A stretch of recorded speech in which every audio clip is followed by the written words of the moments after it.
तसव्वुर कीजिए, साल है 80 ईस्वी। रोम शहर की गलियों में एक अजीब सी बेचैनी है। लोग अपने घरों से निकल रहे हैं, हजारों की तादाद में एक ही दिशा में चले जा रहे हैं।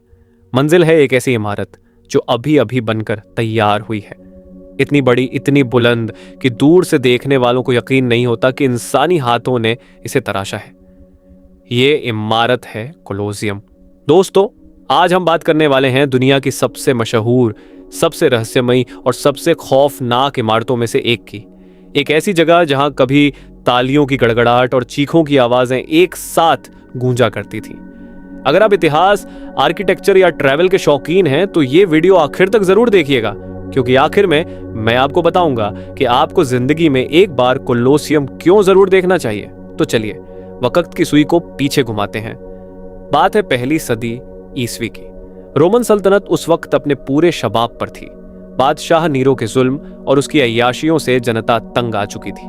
नीरो ने अपने लिए एक शानदार महल बनवाया था जिसे गोल्डन हाउस कहा जाता था, और उसमें एक बड़ी सी झील भी थी, सिर्फ अपनी शान दिखाने के लिए। नीरो की मौत के बाद फ्लेवियन खानदान का एक बादशाह आया जिसका नाम था वेस्पासियन। वेस्पासियन ने एक चालाक और अक्लमंदी भरा फैसला लिया। उसने नीरो की उसी झील की जगह पर आम जनता के लिए एक ऐसा तमाशा घर बनाने का ऐलान किया जो पूरी दुनिया में कहीं ना हो। मकसद साफ था, जनता का दिल जीतना और यह दिखाना कि सल्तनत सिर्फ बादशाह की ऐश के लिए नहीं बल्कि अवाम के लिए भी है। तामीर शुरू हुई साल 70 ईस्वी में, और इसमें इस्तेमाल हुए हजारों टन ट्रेवर्टीन पत्थर और अंदाजन 60,000 यहूदी कैदी, जिन्हें यरूशलेम की जंग के बाद गुलाम बनाकर रोम लाया गया था। सोचिए, बगैर किसी मॉडर्न क्रेन या मशीन के, सिर्फ रस्सियों, लकड़ी के औजारों और इंसानी ताकत से ये लोग एक ऐसी इमारत खड़ी कर रहे थे जो आज 2000 साल बाद भी हमें हैरान कर देती है। 10 साल की मेहनत के बाद साल 80 ईस्वी में वेस्पासियन के बेटे टाइटस ने इस इमारत का उद्घाटन किया, और जश्न ऐसा था कि लगातार 100 दिनों तक जश्न मनाया गया। इसका असली नाम था फ्लेवियन एम्फीथिएटर। कोलोसियम नाम बाद में पड़ा, और इसकी वजह थी पास ही खड़ा नीरो का एक बहुत बड़ा, करीब 30 मीटर ऊंचा कांसे का मुजस्समा जिसे कोलोसस कहा जाता था। धीरे धीरे लोग उस मुजस्समे के नाम पर इस इमारत को भी कोलोसियम पुकारने लगे। अब बात करते हैं उस चीज की जिसके लिए कोलोसियम दुनिया भर में मशहूर है, ग्लैडिएटर्स की लड़ाइयां।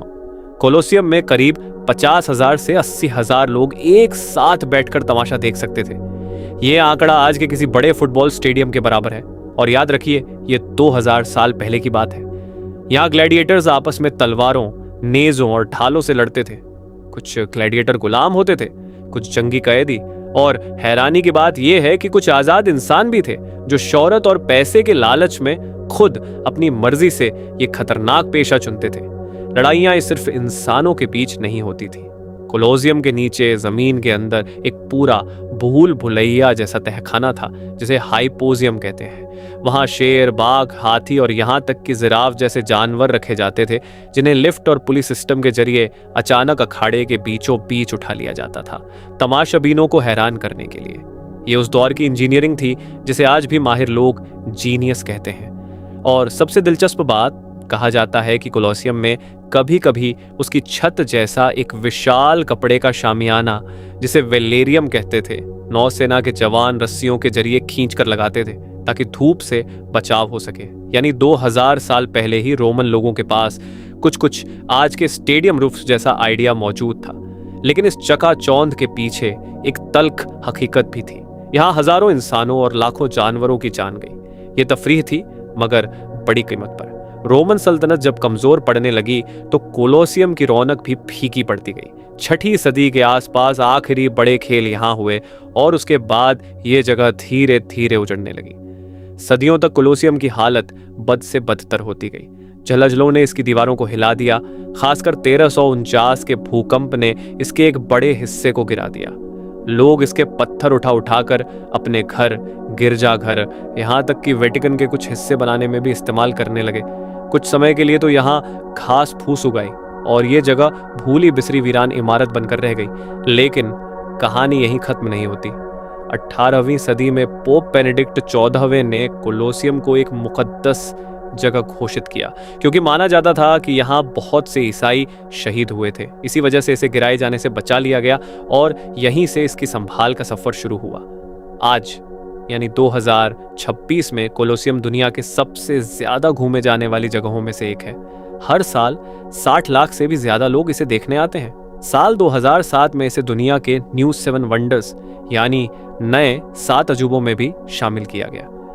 पिछले कुछ सालों में इटली की सरकार और पुरातत्व माहिरों ने इसकी बहुत खूबसूरती से मरम्मत की है। अब यहाँ रात के वक्त खास लाइट शोज होते हैं। अंडरग्राउंड हाइपोजियम के हिस्से भी टूरिस्ट्स के लिए खोले जा चुके हैं और कुछ जगहों पर उस पुराने जमाने वाले लकड़ी के फर्श को भी दोबारा बनाया गया है, ताकि लोग महसूस कर सकें कि असल अखाड़ा कैसा दिखता था। अब सवाल यह है, आखिर आपको जिंदगी में एक बार कोलोसियम क्यों देखना चाहिए? पहली वजह, यह सिर्फ एक इमारत नहीं बल्कि इंसानी तहजीब की एक जिंदा किताब है। यहाँ खड़े होकर आप 2000 साल पुराने जमाने को महसूस कर सकते हैं। दूसरी वजह, इसकी इंजीनियरिंग। बगैर किसी मॉडर्न टेक्नोलॉजी के इतनी बड़ी और मजबूत इमारत बनाना आज के आर्किटेक्ट्स के लिए भी एक मिसाल है। तीसरी वजह, यहाँ की ऊर्जा।